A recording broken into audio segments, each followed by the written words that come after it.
The Langue de Barbarie is a lively spot, offering these young fishermen a moment of relaxation after a day at sea. But the beach is at risk of disappearing, as is the rest of the Guet-en-Da neighborhood. These large rocks might just be the answer. This protective dike was built in July 2022. Adama Gay, who works at the Municipal Development Agency, is the person behind the project. Quand on vient là, on pense que la digue, c'est uniquement cette carapace que vous voyez d'une largeur de 4 mètres. Mais au fait, c'est une digue qui a une envergure de 15 mètres et qu'à moins 3 mètres, nous avons la couche filtre qui est positionnée sur cette partie qui permet vraiment une meilleure protection.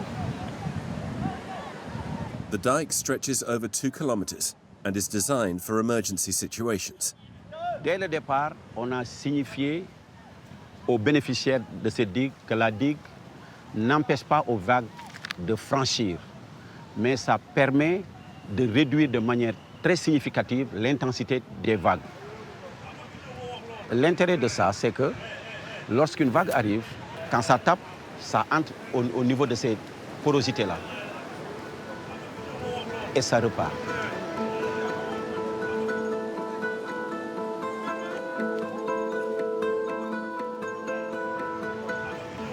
Ce qui a valu tous ces projets à coût de milliards, c'est parce que réellement, lorsqu'il y a une submersion marine, parfois c'est quand même dangereux. Hein. Ça monte et l'eau peut aller jusqu'au niveau du fleuve que vous voyez là-bas. The Langue de Barbarie on the left is between 200 and 400 meters wide. It acts as a rampart, protecting Saint-Louis in the center from submersion. Saint-Louis, situated between the 2 branches of the Senegal River, is an historic city and classified UNESCO World Heritage Site. Protecting the Langue de Barbarie means protecting Saint-Louis. The Langue de Barbarie is a densely populated area. Almost all the inhabitants live from fishing and have done so for generations.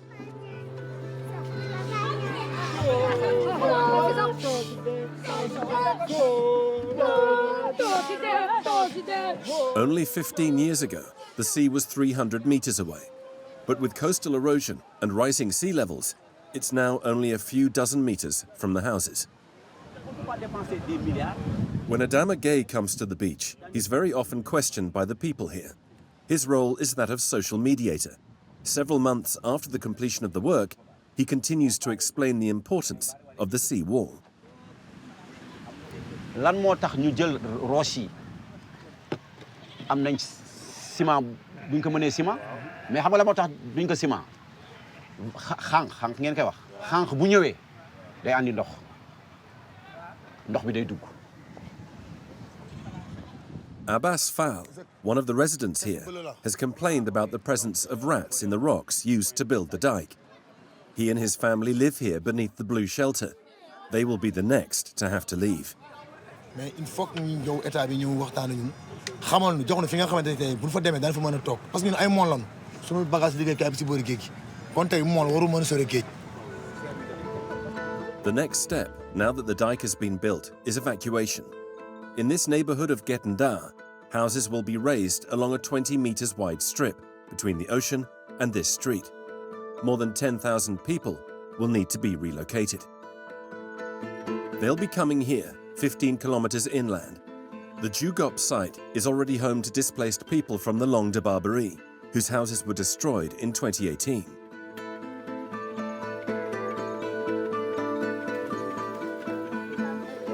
Yago Ndiaye's family is one of the first climate refugees from Guet-en-Da. daaw ñu am benn problème fu ñu dëkkoon suñu kër yi amoon na ndox normal amoon na courant normal amoon na ay télévision amoon na suñu ay lal parce que bi ñuy ñëw fii indiwuñu lal indiwuñu armoire indiwuñu dara yëpp dafa yàqu. She's been living under the tarps, as the locals call it, for 4 years. 1 tarpaulin for every 5 people. Her family has 3. Each neighborhood shares toilets and kitchens, a temporary relocation that persists. Dundu gu metti daal la ñuy dund fii dundu gu metti parce que am na ñoo xamante ni sax tey li ma lay mën a wax lu leer am na ñoo xamante ni bu ñu xëyul dem gendar ñu togg yenn taay da ngay yeewu su bëgg dem gendar sax doo am paas pour dem gendar They're far away from the neighborhood they've always lived in. The conditions here are even more precarious. It's hotter, there's no market for shopping, and the water fountains don't work, so they have to wait for water to be delivered every morning.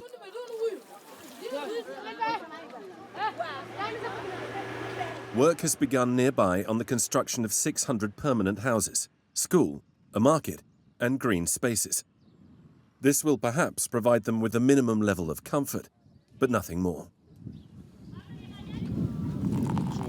Iba, Mrs. Ndiaye's nephew, is 25 years old. Like all the men in the family, he is a fisherman in Guet-Ndar.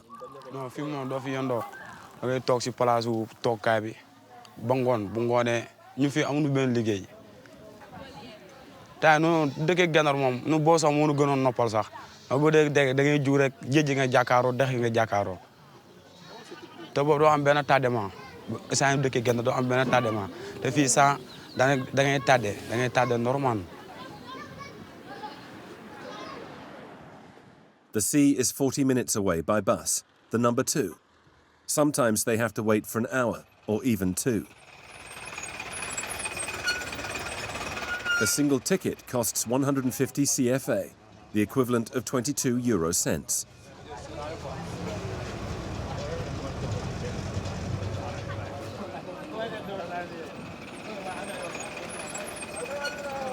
Once they arrive at the Langue de Barbarie, they find their canoes and wait to see whether the weather conditions are good enough to go fishing.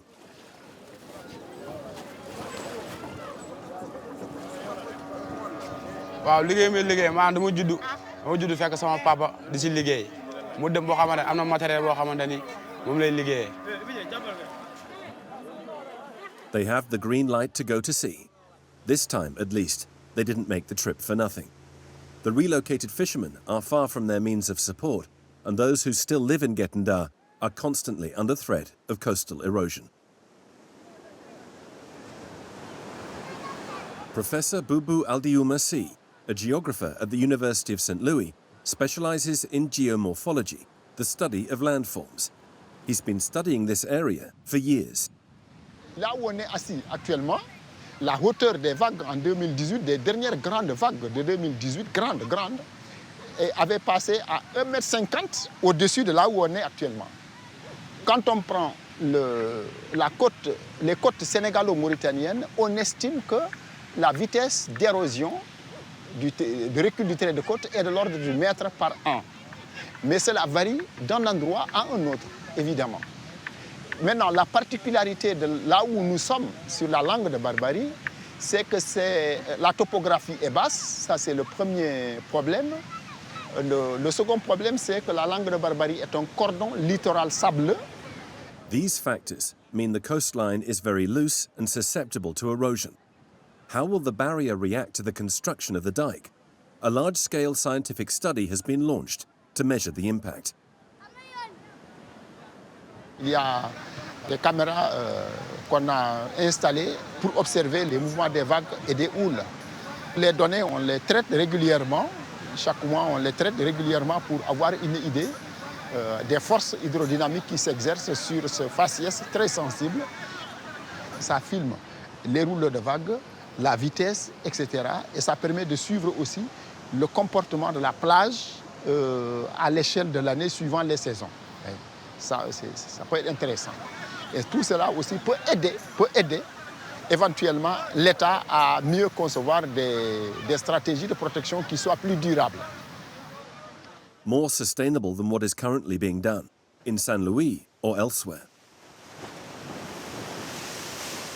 For example, Sali, south of Dakar, a resort town that lost its raison d'être. Its beaches disappeared into the ocean in 2016, hotels closed, and all the tourists left.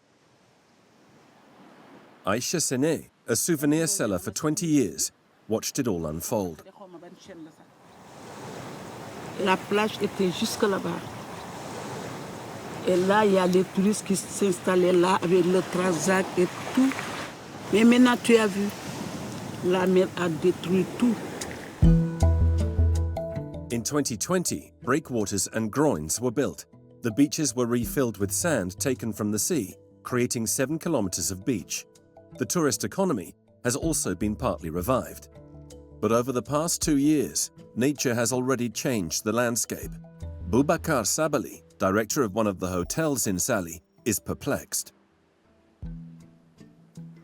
Aujourd'hui, on a du sable, mais on n'a pas les plages des années 70-80. Là, nous avions 60 mètres de plage. On faisait des dîners les pieds dans l'eau jusqu'à 600-700 couverts. Aujourd'hui, on ne peut pas mettre 20 couverts, 30 couverts. Pas possible. Nous pensons que le plan qui était initialement prévu, c'est que de recharger périodiquement, c'est que tous les 2 ans de recharger les plages, ce plan sera respecté. Autrement, comme vous pouvez le constater déjà, il y a des zones où la mer commence à réattaquer et donc on commence à perdre de la plage. Saly may have claimed victory too soon. The tourist sector is still on borrowed time. In Saint-Louis, hope has returned since the construction of the sea wall. Alioune Badara Diop is the deputy mayor in charge of major works. Le travail qui est en train d'être fait pour protéger la langue de Barbarie de les régions côtières va au-delà même de la protection de cette partie de la ville. Bien sûr, protéger d'abord la langue de Barbarie, mais protéger aussi l'île de Saint-Louis, protéger les bâtiments, protéger aussi les populations et les activités économiques, mais aussi préserver ce patrimoine. L'inquiétude que nous avions sur la disparition de Saint-Louis dans un délai de 50 ans, qui était théorisé par pas mal de scientifiques, aujourd'hui, ce débat est derrière nous. Climate change is likely to undermine this unbridled optimism. Now, more than ever, Senegal is in a race against time and against the ocean to save its coastline.